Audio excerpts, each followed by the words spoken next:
अब नल और नील में ऐसी श्रद्धा बन गई, वो उन सत्संग में आने वाले रोगियों का, अंधे लूले लंगड़ों की बहुत सेवा किया करते थे। वो क्या करते थे कि उन वृद्धों के, बीमारों के कपड़े धोने लग गए, उनके बर्तन साफ करते थे, क्योंकि समागम ऐसा स्थायी था। वो अब उसमें ऐसी व्यवस्था होती थी, अपने अपने कटोरा गिलास या थाली साथ ले जाते थे, कटोरे। तो उनके कपड़े ले जाते, बर्तन धोने के लिए नदी पर चले जाते, दोनों सादे से, क्योंकि पीड़ा के कारण उनका दिमाग सेट नहीं रहा था, कुछ डिस्टर्ब सा हो गया था, इस कारण के वो कुछ भोले से थे, सादे से दिमाग के थे, ज़्यादा चतुर नहीं थे। वो क्या करते थे कि उन कपड़ों को भिगो कर नहर के किनारे पर रख देते, बर्तनों को भी भिगो कर रख देते कि थोड़ी देर में इनका मैल गल जाएगा, धो लेंगे। इतने में बैठकर जो सत्संग में सुनी हुई चर्चा, गुरुदेव के उपदेश को सुनकर एक दूसरे से चर्चा करते थे दोनों भाई, और अपने दुखों को याद करते थे। देख भाई, हम तो के सुना करते थे कि रोग कटे को नहीं, साधना करने से कोई दुख दूर नहीं होगा, और देखो भगवान आए हैं, लोग समझते नहीं। इस तरह की बातों में वो लीन हो जाते थे। उधर से पानी की लहरों में कोई किसी का कोई कुर्ता बह कपड़ा बह गया, कोई पजामा, किसी का कुर्ता, कोई कटोरा, किसी का गिलास, उनको ध्यान नहीं होता था। वो जो भी वो कपड़े सामान वो ले गए थे, शेष बचा हुआ धो धा के वापस आ जाते। अब वो वहाँ रख देते, ले भाई अपने अपने छांट लो। अब किसी का गिलास नहीं, किसी की थाली को ना, किसी की किसी का तो धोती नहीं है, तो किसी का कुर्ता नहीं, किसी का कच्छा नहीं। तो वो कहने लगे भाई नल नील हमारी ये वस्तु नहीं। वो कहने लगे भाई हम तो इतनी ये लेकर गए थे, सारी धो लाए। तो दूसरे जो और सेवक जाते थे वो बताते थे भाई ये क्या करते हैं, ये तो बेका कपड़ा ना, बड़ा भगवान पता नहीं क्या बतलाऊं हम बैठ के एक तरफ, और ये बह जाते होंगे पानी में, इनको ध्यान नहीं है। 2-4 बार ऐसा हुआ तो उन भक्तों ने जो दुख, जिनके बर्तन कपड़े धोया करते थे, हाथ जोड़ के प्रार्थना करती, नल नील भाई तुम हमारे बर्तन मत साफ करो, हम तो दुखी सुखी अपने आप पर धो डालेंगे। तुम ले जाते हो 4 चीज़, लाओ हो 2 उल्टी, बताओ अब कहाँ जाएंगे, कहाँ से लाएंगे हम। फिर वो रोने लग जाते थे, भाई जी अब के गलती नहीं करेंगे, हमें ध्यान नहीं रहा, अब ध्यान करेंगे। फिर भी ऐसे होता रहा। अंत में उन भक्तों ने गुरुदेव से, परमात्मा से, मुनिंदर जी से शिकायत कर दी कि गुरु जी ये आप अपने चेले जो आपके भक्त हैं, ये हैं तो बहुत ही अच्छी आत्मा के, परंतु ये ऐसी ऐसी स्थिति आ गई। इनको मना करते हैं तो ये रोने लग जाते हैं, हमें दुख होता है, कहीं हमें पाप ना लग जाए इनकी आत्मा दुखाने से। आप आदेश दे दो गुरु जी, हमारे कपड़े ना धोएं, हमारे बर्तन ना साफ करें, हम आप धो लाएं।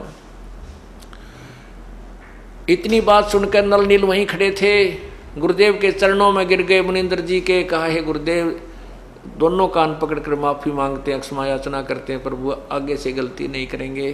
हे प्रभु हम बहुत दुखी थे, आपकी कृपा से हमारे दुख दूर हुए हैं।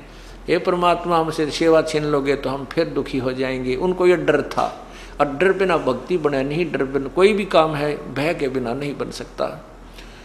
इस प्रकार उन गुरु जी के चरणों में हाथ जोड़ के विनय की, प्रभु हमारी सेवा ना छीनना दाता, आगे से ध्यान रखेंगे। वो दूसरे कहते हैं महाराज जी ये तो आई बार यही कहते हैं, इनके बस की बात नहीं है, जागते भूल जाते हैं और हमारे बहुत नुकसान होता, हमने कई दिन यहाँ ठहरना है। तब प्रभु ने कहा कि बेटा आप खूब सेवा करो नल नील, आज तुम्हें आशीर्वाद दे देता हूँ कि तुम्हारे हाथ से पत्थर भी नहीं डूबेंगे जल के अंदर। उस दिन के बाद उनसे कोई कपड़ा या गिलास नहीं डूबा, और उनके हाथ में यह शक्ति प्रभु कबीर अर्थात मुनिंदर जी की दी हुई प्राप्त हुई। सत साहिब। शेष आपको रात्रि में सुनाएंगे।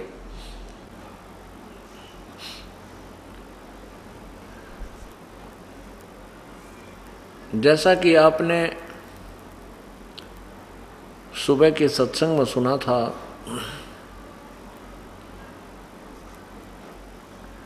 कि नल और नील को वो शक्ति कैसे प्राप्त हुई जिससे उनके हाथों से जल के ऊपर भारी से भारी वस्तु अर्थात पत्थर भी तैर जाते थे।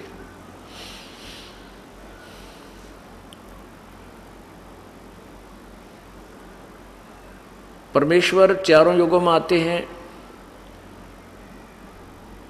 उनका वास्तविक नाम कबीर देव है। कबीर देव, हम उसे कबीर साहब कहते हैं। कबीर साहब, कबीर साहब का अर्थ है, साहब माने भगवान, प्रभु, स्वामी, अल्लाह, खुदा, गॉड, राम, रब। साहब, साहिब कहो, साहिब कहो, साहब कहो, ये शर्फ, ये केवल एक उच्चारण का अंतर होता है। ये साहिब राम, खुदा, अल्लाह, गॉड, रब, राम, ये सब शक्ति बोधक शब्द हैं।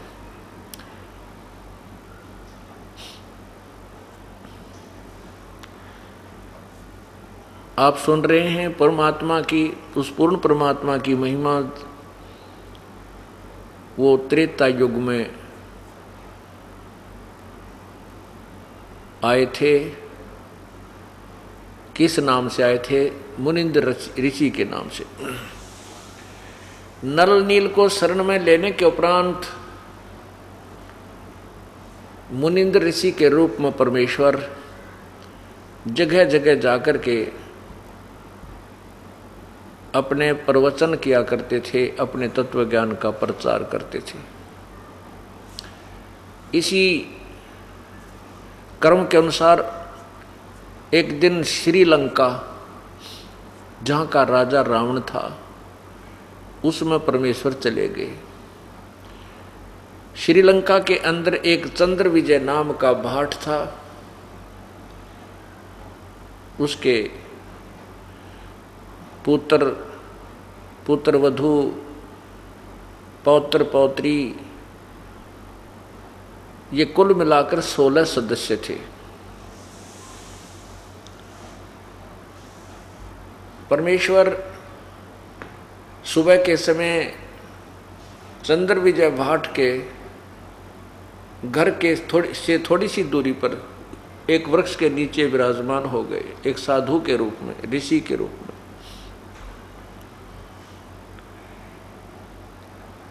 चंद्र विजय भाट सुबह सुबह फ्रेश होने के लिए गया था। जब वो आ रहा था, उसने देखा कि एक महापुरुष एक वृक्ष के नीचे विराजमान है। उन्होंने, चंद्र विजय ने मुनिंदर जी परमेश्वर के चरण छुए और प्रार्थना की कि हे ऋषिवर, आपके दास का ये मकान बिल्कुल साथ में है, एक बार चरण रखिए, हमारे घर को अपने श्री कमलों से, श्री चरण कमलों से पवित्र कीजिए।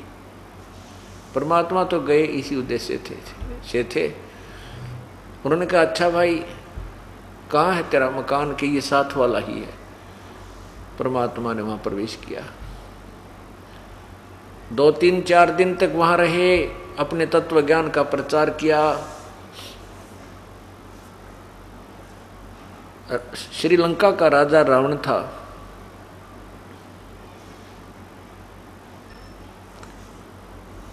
अपने तत्व ज्ञान का प्रचार करने लगे, सत्संग किया।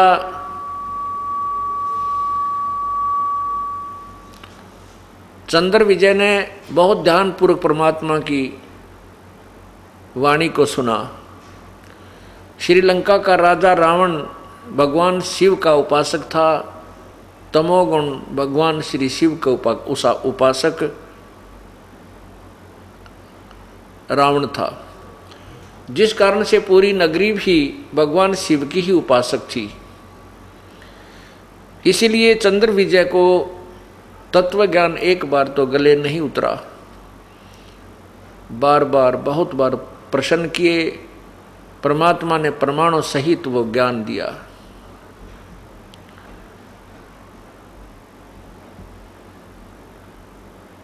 चंद्र विजय को ये बात समझ में आ गई कि जो साधना हम कर रहे हैं ये बिल्कुल व्यर्थ है।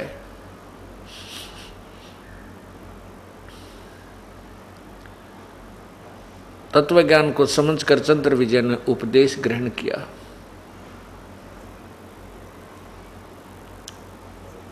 फिर परमात्मा वहां से चलकर अन्य स्थानों पर चले गए। चलते समय चंद्र विजय ने कहा था, हे ऋषिवर, हे गुरुदेव, अपने दास को संभालते रहिएगा। आप आते रहोगे तो मेरे हृदय में आपका ज्ञान रुका रहेगा, अन्यथा ये पूरी नगरी ही आन उपासक है, अन्य देवता की उपासक है, और कहीं तेरा बच्चा विचलित ना हो जा। इस दृष्टिकोण से परमात्मा आते रहते थे। दूसरी बार जब परमेश्वर श्रीलंका में पहुंचे तो चंद्र विजय ने अपने सभी परिवार के सदस्यों को लाइन में ला दिया, उनको समझाया वो तत्व ज्ञान जो परमेश्वर से सुना था। दूसरी बार जब परमेश्वर यानी मुनिंदर जी श्रीलंका में चंद्र विजय भाट के घर पर गए तो सभी 16 के 16 सदस्यों ने उपदेश ले लिया।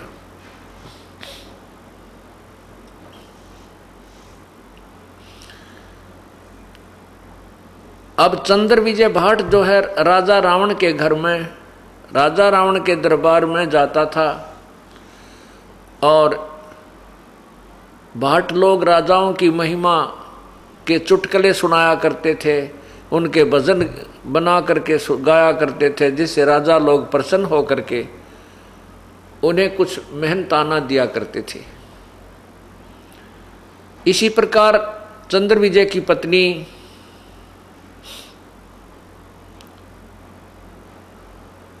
मंदोदरी रानी के पास जाती थी, उसको ऐसे ही अच्छे बुरे चुटकुले सुना करके हंसाया करती थी, प्रसन्न किया करती थी, और जिस कारण से उसको भी कुछ मेहनताना मिल जाता था। अब परमात्मा दूसरी बार फिर चंद्र विजय के घर लगभग 1 हफ्ता रुके। सभी सदस्यों ने और चंद्र विजय की रानी करमवती ने भी, चंद्र विजय की पत्नी करमवती ने भी बहुत ही ध्यानपूर्वक तत्व ज्ञान को समझा, सृष्टि रचना को घोट लिया। अब पहले तो मंदोदरी के पास जाकर के वो करमवती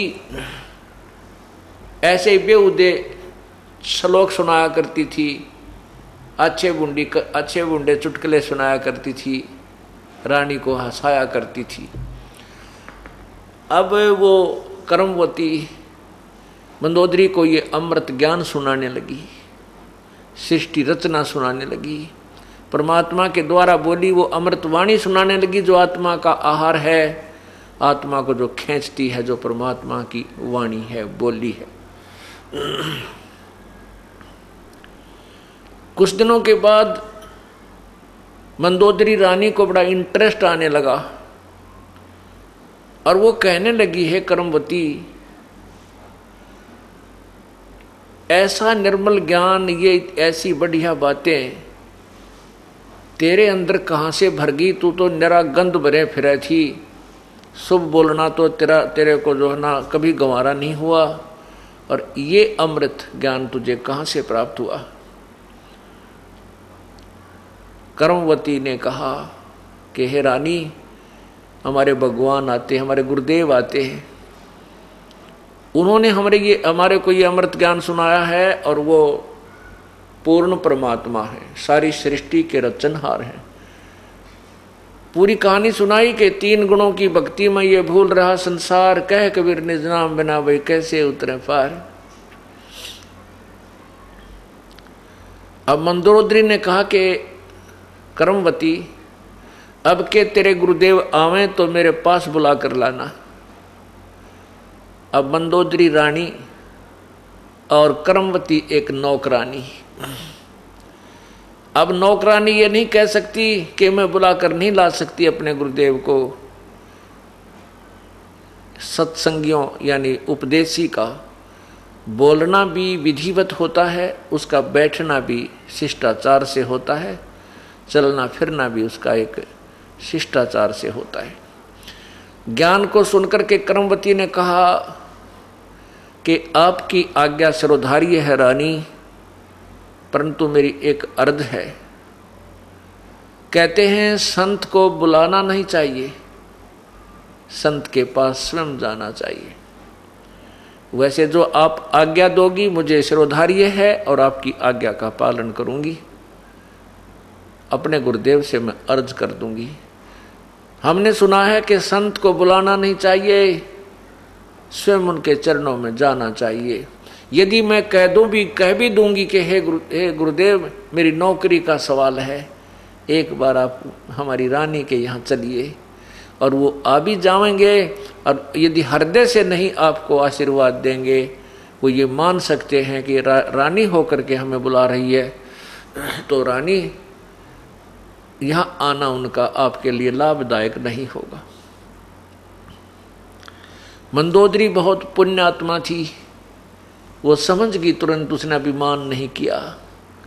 कहने लगी कि कर्मवती तू ठीक कह रही है, अब के तेरे गुरुदेवा में मुझे संदेशा भेज दिए, मुझे बता के जाना, मैं आपके गुरुदेव के दर्शन आपकी झोपड़ी पा के करूंगी, आपके घर पे आके करूंगी। परमात्मा फिर पहुंच गए, क्योंकि अपने बाग को लगा करके माली संभालता रहता है, अपने बूटे को लगा करके संभालता रहता है। जैसे ये सत्संग हो रहा है, ये परमात्मा के बाग में ये बूटे दास ने लगाए हैं, तो ये सत्संग रूपी अमृत जल से सींचा जा रहा है। ये धीरे धीरे पेड़ हो जाएंगे और बहुत दृढ़ हो जाएंगे। वैसे तो हो चुके हैं, क्योंकि इतना भयंकर तूफान आया था ये 12 जुलाई 2006 को, लेकिन हमारा कोई भी पेड़ टस से मस नहीं हुआ। परमात्मा का बाग ज्यों का त्यों दृढ़ रहा। इसलिए सत्संग में बुला बुलाकर आपको सिंचाई की जाती है, आपको दृढ़ किया जाता है। सारी पृथ्वी एक तरफ होगी, एक दिन परमात्मा के बच्चे एक तरफ होंगे, इनको कोई टस से मस नहीं कर सकेगा, क्योंकि ये ज्ञान ऐसा है। इसी प्रकार मंदोदरी ने जब पता चला, कबीर परमात्मा मुनिंदर जी फिर पहुंच गए श्रीलंका में, क्योंकि अपने बूटों को जो पौधे लगाए हैं अर्थात जो शिष्य बनाए हैं उनको संभालते रहते हैं। उसी उद्देश्य से प्रभु आ गए, तो करमवती चंद्र विजय की पत्नी ने अपने राजा की रानी से, मंदोदरी से जाकर कहा कि हे रानी, गुरुदेव आ चुके हैं। मंदोदरी तुरंत ही वहाँ पहुँच गई और परमात्मा के चरणों में शीश रखा। अभिमान नहीं किया कि मैं रानी हूँ और एक साधारण से व्यक्ति एक ऋषि के आगे मत्था टेकूंगी। पुण्यात्मा में ये लक्षण होते हैं, उसके बस की बात नहीं होती। उसके पिछले पुण्य इतनी कमाई होती है, उसके अंदर इतनी कीमत होती है, वह स्वतः झुक जाती है।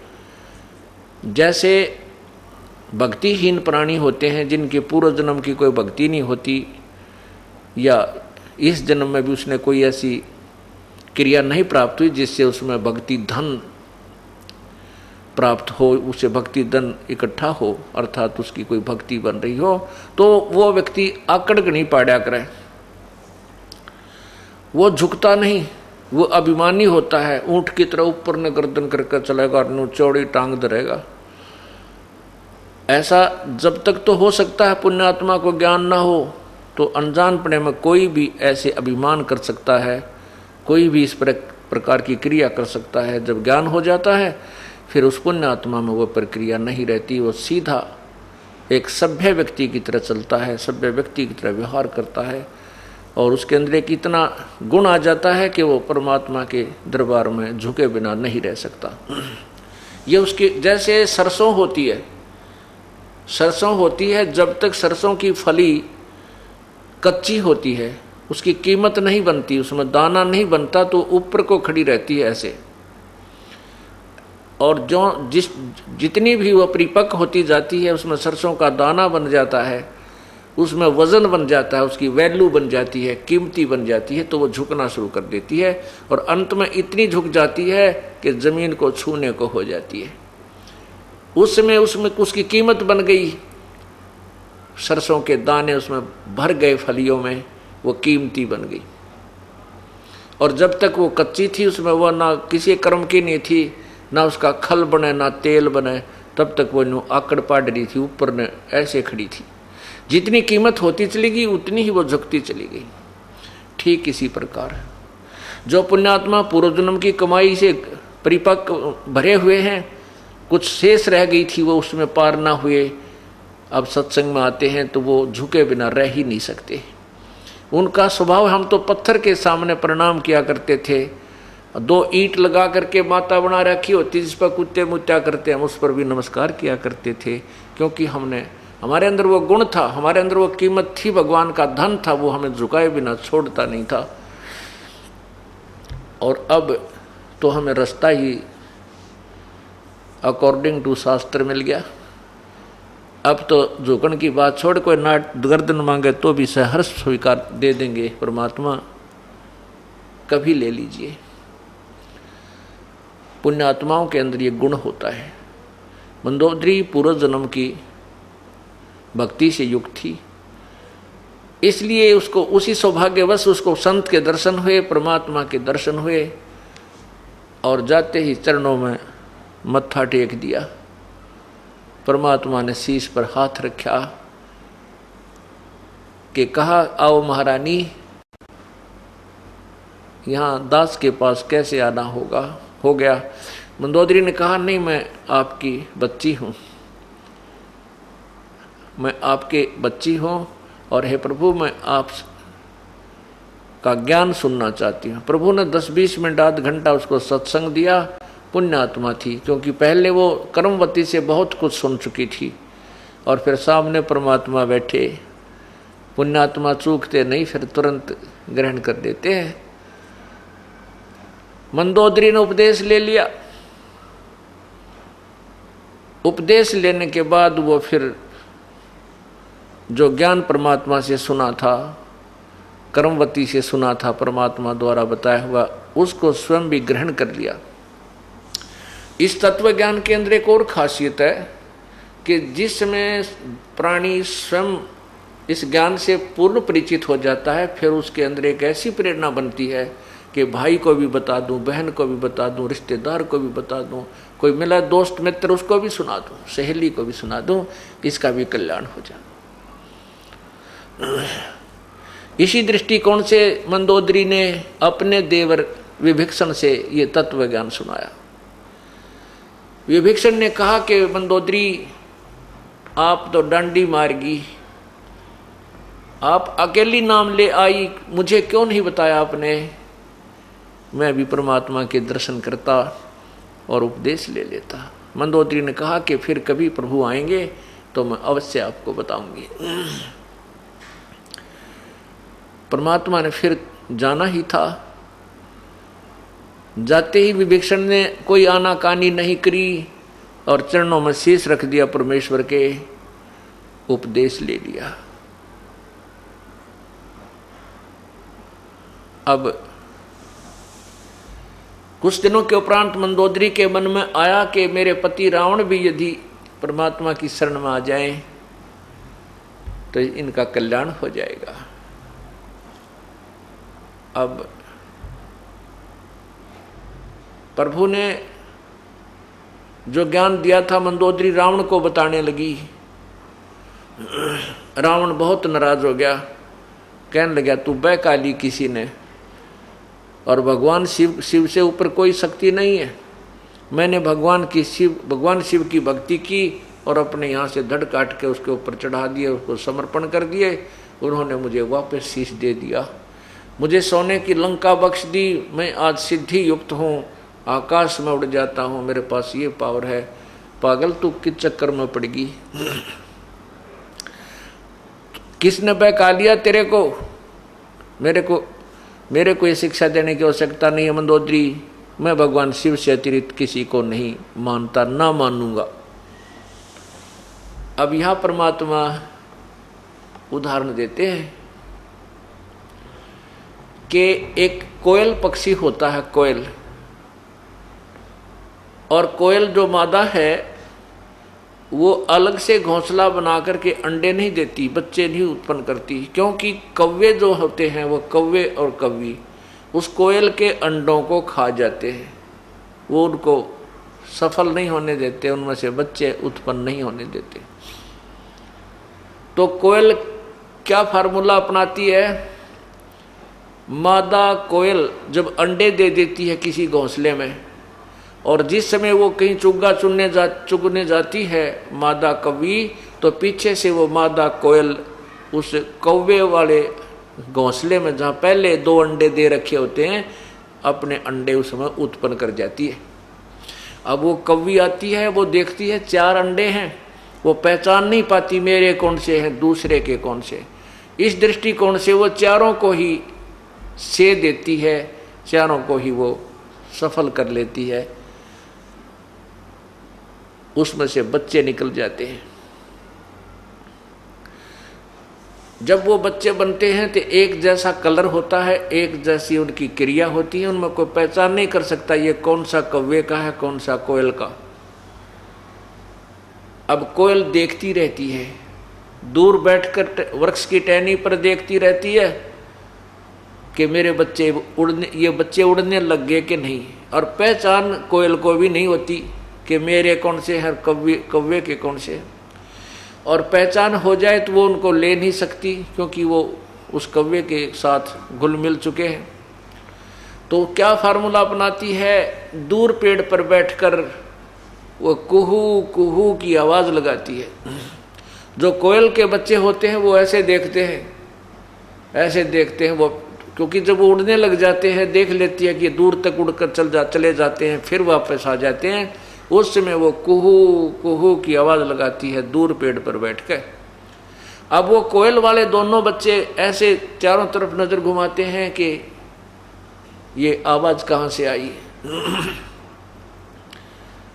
फिर वो उड़कर उस आवाज़ की तरफ चल पड़ते हैं। उधर से कौवी देखती है कि तेरे बच्चे गए, वो उनके पीछे दौड़ती है। वो काफ़ी दूर वो कोयल फिर उड़कर आगे चली जाती है, कुहू कुहू करने लग जाती है। कोयल के बच्चे फिर आगे उड़ जाते हैं, अपनी माँ के बोली की तरफ भाग लेते, उड़ जाते। अब वो कौवी सोचती है कि ये तो गए, कहीं बच्चे भी ना चले जाएं, वो वापस आ जाती है और कोयल अपने बच्चों को साथ लेकर चली जाती है। पुण्यात्माओं, परमेश्वर ने अपनी पुण्यात्माओं को, जो पहले किसी समय में, किसी सतयुग त्रेता द्वापर कलयुग में परमात्मा की भक्ति से जो परिपक्व हुए हैं, उनको इसी काल के लोकों में जो केवल ब्रह्म की साधना करने वाले, आन उपासना करने वालों के ही घोंसलों में, उन्हीं के घरों में जन्म दे दिया। और अपनी अमृतवाणी की बोली को फिर बोला।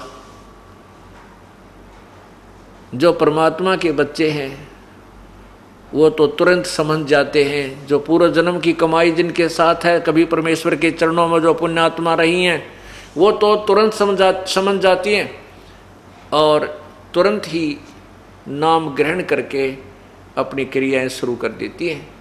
एक घर में 4 सदस्य हैं, दोनों नाम ले लिया, 2 कति नहीं मानते, चाहे कितना समझा दे, विरोध करते, तो समझ लेना कि वो कोयल के बच्चे नहीं हैं, वो पिछले जन्म में कभी भक्ति प्रभु की नहीं कर पाए।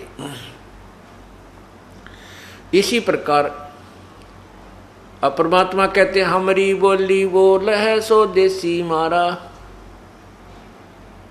हमारी बोली वो लह माने पहचान है, जो देसी मारा, जो हमारे देश में जाने योग्य, यानी उसकी प्रक्रिया प्रारंभ हो चुकी है, वही हमारे इस वाणी को, हमारे उद्देश्य को समझ सकता है।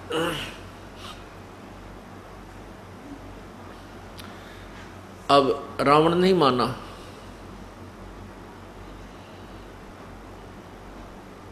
एक दिन कुछ समय उपरांत रावण ने एक और उत्पन्न कर दिया। भगवान श्री राम को वनवास मिला हुआ था, वनवास से सीता को रावण ने अपहरण कर लिया। अपहरण करके लंका में नौलखा बाग में लाके रोक दिया, छुपा दिया। वहां उसको अपनी पत्नी बनने के लिए परेशान किया जाने लगा, लेकिन सीता ने उसकी बात को नहीं स्वीकारा। रावण ने बहुत यातनाएं दी। एक दिन परमात्मा फिर चले गए लंका के अंदर। मंदोदरी ने भगवान से कहा, मुनिंदर जी से कहा कि हे गुरुवर, हे प्रभु, आपकी बेटी को एक बहुत ही भयंकर दुख हो गया है। परमात्मा ने पूछा, क्या कष्ट आ गया बेटी? मंदोदरी ने कहा कि मेरा पति किसी औरत को उठा लाया है और उसको नौलखा बाग में बंद कर रखा है। वो उसको पत्नी बनाना चाहता है। हे प्रभु, आप किसी प्रकार इसको समझा दो, यो गलत काम ना करे और आपके चरणों में आ जावे। परमात्मा ने कहा, बेटी, ये जो औरत है, जिस स्त्री को ये उठा के लाया है, ये साधारण स्त्री नहीं है। ये लक्ष्मी का अवतार है और रामचंद्र जी जो हैं ये विष्णु अवतार हैं। रावण ने तो अपने पैर पर कुहाड़ा मार लिया। बेटी इसने कह दे कि तुरंत इसको वापस दे आवे, सीता को वापस देकर अपनी भूल को स्वीकार कर ले, क्षमा याचना कर ले। संत दयालु होते हैं, श्री राम बहुत दयालु हैं, वो माफ कर देंगे। मंदोदरी ने बहुत समझाया लेकिन रावण नहीं माना। रावण कहने लगा, तू मुझे क्या डराती है? मैं 2 मस्करे जंगल में फिरते हैं, तू उनको भगवान कहती है। मैंने 33 करोड़ देवताओं को बांध कर अपनी कैद में डाल रखा है। और मेरे पुत्र मेघनाद ने देवताओं के राजा इंद्र के साथ युद्ध करके उसको पराजित करके उसकी पुत्री के साथ विवाह कर रखा है। एक कायर औरत तो मुझे क्या शिक्षा देती है? इन 2 जंगली लोगों से मुझे डराती है, इनको भगवान बताती है। मैं इस सीता को वापस नहीं दूंगा। मंदोदरी ने परमात्मा से कहा, हे परमेश्वर, मेरे पति देव को एक बार आप अपने मुख से समझा दो। यदि वो नहीं मानेगा तो फिर मैं विधवा भी हो जाऊंगी, मुझे दुख नहीं होगा। परमात्मा ने कहा, बेटी ठीक है, जाता हूं, बाकी इसकी बुद्धि विनाश काल होने से विपरीत हो चुकी है। अब परमात्मा मुनिंदर जी रावण के राज दरबार के सामने खड़े हो गए। पहरेदारों से कहा कि भाई मुझे राजा से मिलना है, मेरा संदेशा भिजवा दो। पहरेदार कहने लगे, ऋषि जी, हमसे नाराज मत होना, हमारे राजा का दरबार लगा हुआ है, कोई सीक्रेट मीटिंग चल रही है। इस समय अंदर का संदेशा बाहर तो आ सकता है, बाहर का संदेशा लेकर दूत अंदर नहीं जा सकता। परमात्मा वहां से अंतर्ध्यान हुए और रावण के दरबार में, जो रावण ऊंची स्टेज पर विराजमान था, उसके सामने जाके प्रकट हो गए। रावण ने देखा कि ये व्यक्ति कैसे आ गया, ये ऋषि कैसे आ गया इस राज दरबार में, इसी सीक्रेट मीटिंग चल रही थी, किसने आने दिया? उन पहरेदारों को बुलाओ और उनकी गर्दन को कलम कर दो। बड़ा क्रोधी था रावण, क्योंकि तमोगुण का उपासक था, भगवान शंकर का उपासक था। परमात्मा ने कहा कि रावण, आपके पहरेदारों ने मुझे मना कर दिया था, उन्होंने बाहर से लॉक लगा रखा है, अंदर आने का कोई रास्ता नहीं है। रावण ने पूछा, फिर आप कैसे आए? प्रभु ने कहा कि मैं ऐसे आया, अंतर्ध्यान हो गए, अदृश्य हो गए और फिर प्रकट हो गई, कि मैं वहां से अंतर्ध्यान होकर तेरे दरबार के अंदर प्रकट हो गया, मैं ऐसे आ गया। अब रावण ने देखा कि तो कोई संत है, सिद्धि युक्त है, शक्ति है, इसमें कुछ थोड़ा सा नरम हुआ, बोला कि क्या काम आया है, बता मुझे। परमात्मा ने कहा कि रावण, जिस देवी को तू उठा लाया है ये आम स्त्री नहीं है, ये लक्ष्मी का अवतार है। श्री राम विष्णु रूप, जो श्री राम जी आए हुए हैं विष्णु ही समझो, और इस सीता को वापस देकर अपने जीवन की भीख मांग ले। रावण एकदम क्रोधित हो गया और ऊंची स्टेज से जंप लगाया, नीचे कूद गया, तलवार निकाल ली। बहुत तगड़ा योद्धा था। तलवार निकालकर गुस्से में जा करके भगवान के यानी मुनिंदर जी की गर्दन को काटने के लिए ऐसे तलवार का वार किया, अटैक किया उस कृपाणते। परमात्मा पहले एक झाड़ू की सीख हाथ में लिए हुए थे, झाड़ू की सीख, उस सीख को उसकी तलवार के सामने ऐसे कर दिया और रावण ने ऐसे क्रोधित होकर के 70 बार अंधाधुंध क्रोध में 70 बार ऐसे कटाए कट 70 बार किए, 70 बार अटैक किया, लेकिन उस सीख को निशान भी नहीं हुआ और रावण का पसीने आगे बाजू दुखने लगी। तो परमात्मा ने कहा, देख नालायक, इस निशान के, इस सीख के निशान भी नहीं है तेरी तलवार का, आंख खोल ले। अब रावण समझ गया कि तो भाई कोई अपरंपार शक्ति है, पर यह अभिमान बहुत बुरी चीज है, जीव को ठिकाना नहीं आने देता। वो वापस जाकर के अपने उस बैठ करके सिंहासन पर कहने लगा, ऋषि जी तू जा चाहे ना जा, मैं तेरी बात ने कति स्वीकार नहीं करूं। परमात्मा बोला, ना स्वीकार करे तो कुएं में पड़े। मैं यूँ चला भाई, वापस आ गए। अब कहते हैं विनाश काले विप्रता बुद्धि, कोई अच्छा ज्ञान दे तो भी कड़वा लगता है, चाहे भगवान क्यों ना आ जा।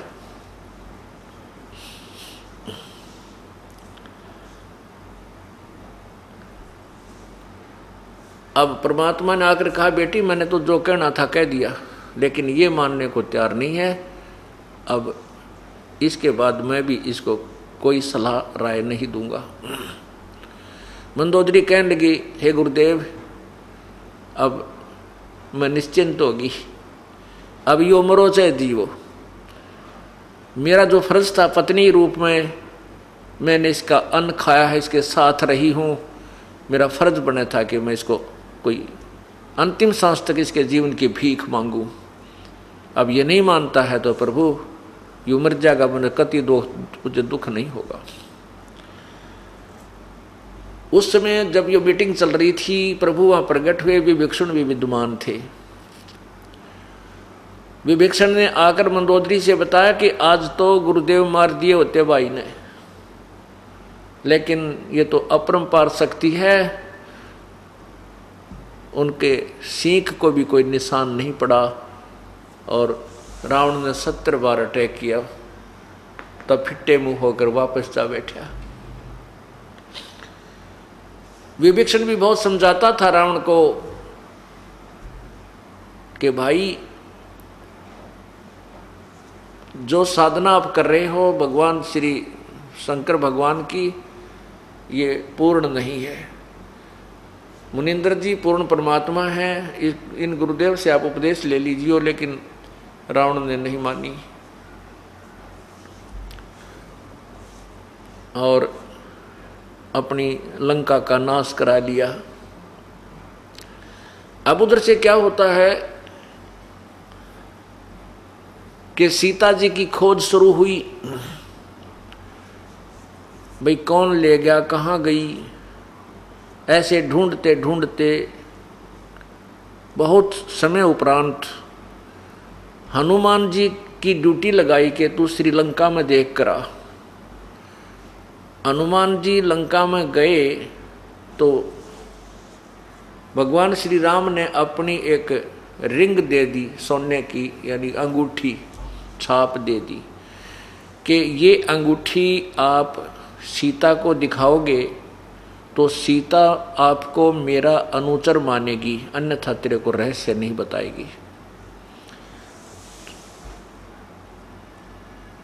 अब हनुमान जी ने आकाश मार्ग से जाकर के लंका में आप लंका में विराजमान हुए, लंका में के उस नौलखा बाग में पहुंचे।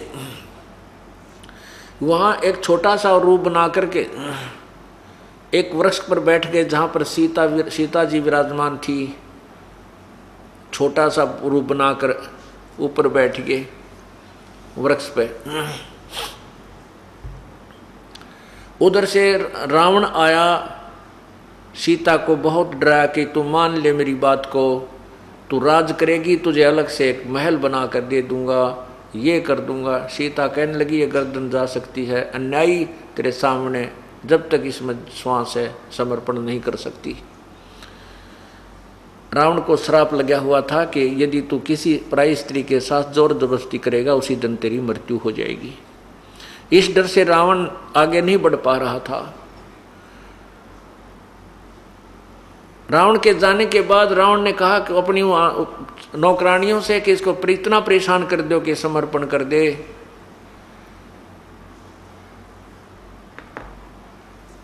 उसके बाद उन नौकरानियों ने भी सीता को बहुत तंग किया। हनुमान जी सब दृश्य देखते रहे। फिर उनको ये दृढ़ विश्वास हो गया कि यही सीता है। तब उसने ऊपर से, हनुमान जी ने ऊपर से वो छाप डाली, अंगूठी डाली। अब सीता जी ने देखा ये तो श्री राम की, मेरे पति की अंगूठी है। ऊपर देखा तो एक वानर बैठा है। अब सीता जी को विश्वास हो गया कि तेरे पति को जंगली जानवरों ने खा लिया। अरे इस बंदर का हाथ अंगूठी लागी, उठाए फिर था यो यहाँ गिर गई। श्री राम मर चुका है। तब उसने ऊपर की तरफ कहा, रे वानर तने तो और जख्म के ऊपर नमक डाल दिया। मैं पहले बहुत दुखी थी, अरियो संदेशा और ले आया कि तू श्री राम मर गया। तो वानर नीचे उतरे, हनुमान जी नीचे उतरे, अपना ओरिजिनल रूप बनाया और कहा, माता श्री राम नहीं मरे हैं, मैं उनका दूत हूँ, मेरा नाम हनुमान है और मैं ही उनकी अंगूठी लेकर के आया हूँ। उन्होंने कहा था कि छाप आप दिखाओगे तो सीता आपको स्वीकार करेगी कि तू मेरा दूत है। तब सीता जी ने कहा, रे निकम्मे मैं तो डरा दी थी तने, यू के करया। कहने लगे, माता जी मेरे को श्री राम ने आपको लवा लाने के लिए भेजा है, आप मेरे साथ चलो, बैठो मेरे कंधे पर, अभी माता जी को परले पार छोड़ दूंगा। सीता बोली, भाई नो ना चालूँ मैं, जब तक इस दुष्ट का अंत नहीं होगा इतना मैं यहाँ से नहीं जाऊंगी। ढंग से चालूंगी मैं, ऐसे नहीं जाऊंगी, मरूं चाहे जीऊं मैं। अब हनुमान जी भी मान गए, भाई बात तो ठीक है, सबक भी इसको सिखाना चाहिए। तो हनुमान जी ने कहा, माता जी मुझे भूख लगी है। सीता बोली, भाई इस बाग में तोड़ के भी फल मत खा लिए, हनुमान ने मेरी पिटाई होगी। मुझे इतना विवश किया हुआ है कि मैं तोड़ के फल नहीं खा सकती। कोई अपने आप गिर जाए तो इन तोतों का पक्षियों का झूठा या वैसा उसको मैं खा सकती हूँ, और भाई तोड़ के फल मत खाइए हनुमान। यहाँ जो पड़ा उसने खा लिए भाई, चाहे भूखा रही है चाहे प्यासा। हनुमान जी को बड़ा दुख हुआ, क्रोध आया कि देख कितनी दुखी कर रखी है हमारी माता को। फिर तो पहलवान था कि डटे डटे था, पहले तो खूब फल खाए, नो एक बार पकड़े खूब तोड़ तोड़ के फल खाए। नौकरों ने आकर फिर कुछ खाए, कुछ तोड़ ताड़ के वो फल वो वृक्ष तोड़ के गिर दिए, कुछ पकड़ पकड़ के वृक्ष पाड़ कर समुद्र में फेंक दिया, उधमस तार दिया। अब नौकर आए वह गढ़ दिए। वह रावण के पास गए तो रावण सेना लेकर आए, उसका बेटा गढ़ दिया और खूब सोने की वलंका वलंका भी जला जड़ू के तो वापस आ गए। वापस आते समय सीता जी ने कहा कि हनुमान ये मेरा कंगन ले जा, सोने का कंगन, ये कड़ा पहना करती हैं बहनें, और सोने का कंगन ले जा, इस कंगन को दिखाएगा तो हनुमान श्री राम तुझ पर हनुमान विश्वास करेगा, नहीं तो तेरे पर विश्वास नहीं करेगा कि तू मेरी खोज करके आया। क्योंकि यहाँ तुमने यहाँ पर सेना भी लानी है, युद्ध भी करना है, जब तक दृढ़ विश्वास श्री राम को नहीं होगा वो यहाँ नहीं पहुँचेंगे। हनुमान जी ने वो कंगन हाथ में ले लिया और वहाँ से वापस छलांग लगाई, एक पर्वत के ऊपर आकर के रुका। सुबह का समय हो गया। अब सुबह का समय था, हनुमान जी फ्रेश फ्रूश होकर के आया, फिर सोचा अब स्नान कर लूं इस तालाब में। अब जो कंगन हाथ में लिए हुए था हनुमान जी, उसको इतना इम्पोर्टेंट था उनके लिए, हनुमान जी के लिए, कि यदि ये गुम हो गया तो श्री राम विश्वास नहीं करेगा और मेरी बात पर अविश्वास हो जाएगा। इसलिए उसने एक पत्थर की टुकड़ी पर वो कंगन रख दिया। स्नान करने के लिए जो ही तालाब में प्रवेश किया, एक नज़र जैसे सर्प की मणि पर होती है, ऐसे हनुमान जी की एक दृष्टि उस कंगन के ऊपर थी। इतने में एक वानर आया, उस बंदर ने वो कंगन उठाया और भाग लिया। हनुमान जी भी बिना नहाए नुए उसका पीछे भाग लिया, ताकि वो निकम्मा उठा ले गया और इसने यदि समुद्र में फेंक दिया तो मेरी सारी कमाई खत्म होगी, मेरा तो सभी प्रयत्न मेरा व्यर्थ जाएगा।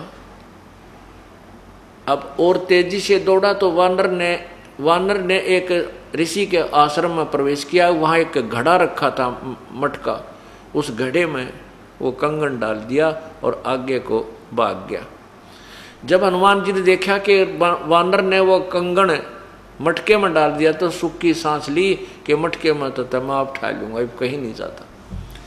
धीरे धीरे फिर उस मटके के पास, घड़े के पास गया। जाकर देखा तो वो घड़ा उन कंगनों से भरा था, एक जैसे, सेम टू सेम। अब उस हनुमान जी ने देखा तो नरे कंगन, इसमें तो बहुत ही कंगन है। सामने देखा तो एक ऋषि बैठे थे। अब हनुमान जी ने जाकर के उस ऋषि को प्रणाम किया। वो ऋषि कौन थे? मुनिंद्र जी थे। वही परमात्मा कहते हैं, सोचल छिद्र मैं करूं अपने जन के काज। परमेश्वर ने वो लीला की, एक आश्रम बनाया, उसमें एक घड़ा बनाया, वहाँ एक सुंदर तालाब बनाया जहाँ पर हनुमान जी नहाना चाहते थे। एक सुंदर बाग बनाया जहाँ पर फलदार वृक्ष लगे हुए थे। ऋषि को प्रणाम किया तो ऋषि जी ने कहा कि हनुमान आओ, बजरंग बली आओ, महावीर, आहार करो, फल खाओ। हनुमान जी बोला, ऋषि जी मुझे तो कुछ भी अच्छा नहीं लग रहा, पहले मेरी समस्या का समाधान कीजिए। मुनिंद्र जी ने पूछा क्या समस्या आ गई आपके ऊपर, बताइए। हनुमान जी ने कहा कि ऋषि जी, भगवान श्री राम को वनवास हुआ है और सीता जी को लंका के राजा रावण ने उठा लिया है, अपहरण कर लिया है। मैं उसकी खोज करके आया हूं। मुनिंद्र जी कहने लगे, भाई कौन राम, किस राम की, कौन से नंबर के राम की बात कर रहा है तू? कौन राम है, कौन से नंबर की सीता है? अब हनुमान जी कहने लगे, ऋषि जी आप कौन सी दुनिया में रहते हो? सब जगह तो हाहाकार मचा हुआ है कि श्री राम को वनवास हो गया है और सीता का अपहरण हो गया है। परमात्मा यही पूछना चाह रहे हैं। परमात्मा ने कहा, मैं यही पूछना चाह रहा हूँ, भाई कौन से नंबर का राम है यू?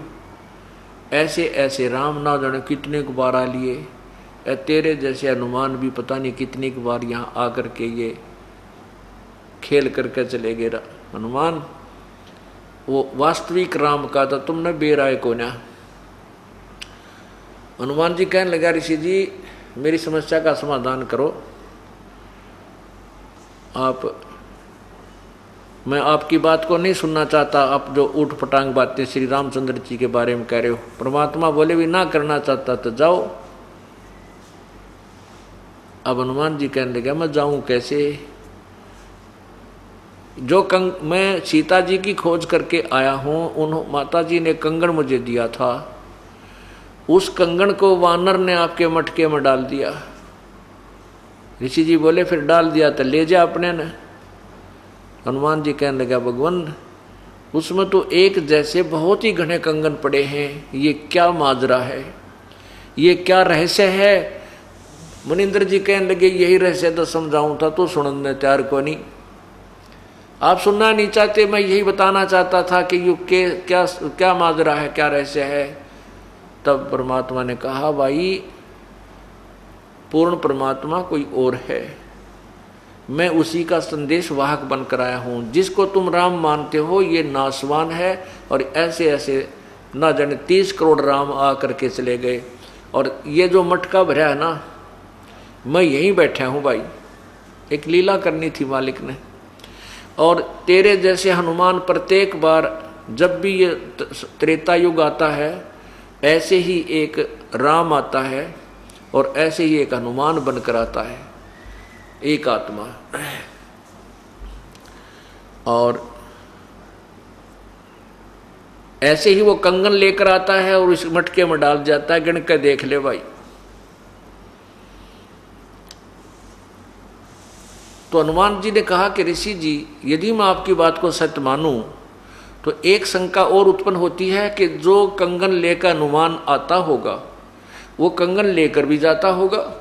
परमात्मा ने कहा हाँ बिल्कुल ठीक बोला, इस मटके में मेरी कृपा से एक ऐसी शक्ति है कि इसमें जो भी वस्तु डाल दी जाती है वो उसका फोटो स्टेट बना देता है, एज इट इज एक और बना देता है, एक की दो बनाता है। ऋषि जी ने एक कटोरी उठा करके हनुमान जी के सामने उस मटके में डाल दी, एक की ऐसी कटोरी एक और बन के साथ में रखी गई। उठाकर देखा, देख है कोई पहचान इनमें अक नहीं। तो इसी प्रकार इसमें एक शक्ति है, एक कंगन ले जा कोई उठा करके और दिखा मिला लिए उस सीता जी के दूसरे कंगन तक। हनुमान जी ने तब तो जल्दी गनी थी, वो कंगन उठा लिया जो सोच कर भी ऋषि जी कह रहे और कोई चारा भी नहीं है, और उठा कर कंगन चल पड़ा बिना कुछ खाए पिए।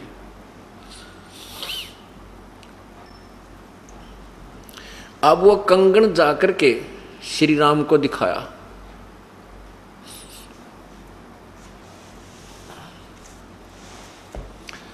उस कंगन को श्री राम को दिखाया तो श्री राम ने तुरंत पहचान लिया कि तो सीता जी का है। तब हनुमान जी ने सुख की सांस ली, ये भगवान कंगन तो ठीक कप आ गया। अब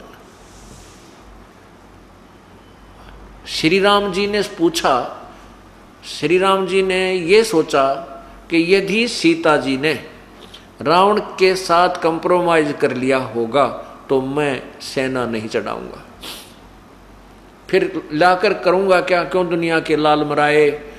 और यदि उसने रावण के साथ कंप्रोमाइज नहीं किया होगा तो हम युद्ध करके सीता को उठा लाएंगे, छुटवा के। इस दृष्टिकोण से हनुमान जी से बाईपास बात करने लगा, हेरा फेरी सी करके पूछने लगे। श्री राम जी हनुमान जी को एक तरफ ले गए, आजा मेरे प्यारे संत जी बताओ आपने भोजन कहाँ खाए भाई लंका में, रावण के घर खिला के लाई होगी सीता तुझे। सीता जी ने भाई वस्त्र तो बहुत सुंदर पहन रखे होंगे, गहने गहने भी अच्छे लगा रखे होंगे। तब हनुमान जी कहता है, हे रघुवर, हे श्री रामचंद्र जी, मैंने सीता जी से कहा था माता मुझे भूख लगी है। सीता जी ने कहा भाई बेटा हनुमान, मेरे को यहाँ पर फल तोड़ कर भी खाने का अधिकार नहीं है इस बाग के अंदर, और भाई तू भी मत छेड़िए, नहीं तो भी मत तोड़ कर खाना, नहीं तो मुझे पीठ डालेंगे। भाई कोई नीचे गिरा पड़ा होता फल खा लेना। वो किसकी सीता जी कहाँ मुझे भोजन करा के लाया थी श्री राम जी। तो फिर मैंने क्या किया कि सारा तो उसका बाग पाड़ दिया और सारे वृक्ष तोड़ डाले, 9 लखे बाग को कति उजाड़ दिया और तोड़ फोड़ कर उन्हें समुद्र में फेंक आया। मुझे बड़ा गुस्सा आया। अब श्री राम ने पूछा कि सीता रावण के पास जाती होगी। तब उसने सारी कहानी बताई कि मैं वृक्ष के ऊपर बैठ गया था श्री राम जी, और रावण आया था। रावण ने बहुत बुरी भली कही सारा कुछ लालच दिया, लेकिन सीता जी ने कहा कि ये शरीर श्री राम के लिए है, तेरे जैसे पशु के लिए नहीं है, और ये शीश जा सकता है, मैं समर्पण नहीं करूँगी। तब श्री राम ने हनुमान जी को सीने से लगाया कि वाह मेरे प्यारे संत ने मेरा पेटा भर दिया, मुझे विश्वास दृढ़ कर दिया, अब सेना तैयार करो और समुद्र पर पुल बनाने की तैयारी करो। अब सबसे बड़ी समस्या ये आ गई कि समुद्र पर पुल कैसे बने। श्री रामचंद्र जी ने समुद्र में घुटनों पानी में खड़ा होकर के सागर से, समुद्र से याचना की कि हे समुद्र देव, मुझे रास्ता दे दे, मेरे ऊपर बहुत भयंकर आपत्ति आई हुई है, मेरी पत्नी को रावण ने उठा लिया है, उसको बहुत तंग कर रहा है और मुझे सेना पार करनी है, तू हट जा थोड़ा सा बीच तय। अब 3 दिन तक ये प्रार्थना करते रहे, ना खाया ना पिया, लेकिन समुद्र टस से मस नहीं हुआ। तब श्री राम ने कहा कि लक्ष्मण, ये लातों के भूत बातों से नहीं मानते, मेरा अग्नि बाण निकाल, इस समुद्र को जला देता हूँ। लक्ष्मण जी ने श्री राम को वो अग्नि बाण दिया और जो ही उन्हें प्रत्यंचा पर चढ़ा कर हमारा चलाना चाहा, उसमें से लपटें निकलने लगी अग्नि की। तभी समुद्र देव वहाँ प्रकट हुए ब्राह्मण रूप में और कहा, श्री राम जी ऐसा काम करो, सर्प भी मर जावे, लाठी भी ना टूटे। तब श्री राम ने कहा, भी ऐसी कौन सी विधि है। समुद्र ने कहा, समुद्र देव ने कहा कि आपकी सेना में नल और नील नाम के 2 सैनिक हैं। आपके सैनिक अर्थात आपके सहयोग में आए हुए, क्योंकि उस समय ये सभी आसपास सब सिलसिला हो गया था कि ये हो रहा है वो हो रहा है, काफ़ी समय तक ढूंढ रहे थे। ढूंढते ढूंढते जो भी जिससे मिलता कि ऐसी आपत्ति आ गई है राजा दशरथ के पुत्र पर, पहले तो वनवास, ऊपर से सीता का अपहरण, तो प्रत्येक को हमदर्दी हो जाती है और साधु संत भक्तों में ज़्यादा दया होती है। तो नल नील भी उनके गेले हो लिए और पहुंच गए वहीं पर लाठी ठाक है कि हम भी आपके साथ हैं।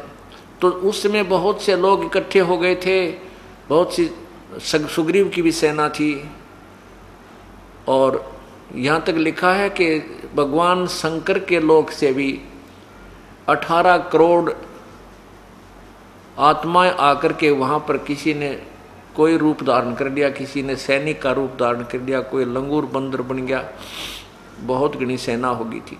तो नल नील भी वहाँ पर थे। तो श्री राम ने नल नील को बुलाया। अब नल नील से पूछा, क्यों भी तुम्हारे अंदर कोई ऐसी शक्ति है तुम्हारे पास। अब उस दिन पुण्यात्मा ये ध्यान से सुनना, ये जीव मार कहाँ खाता है।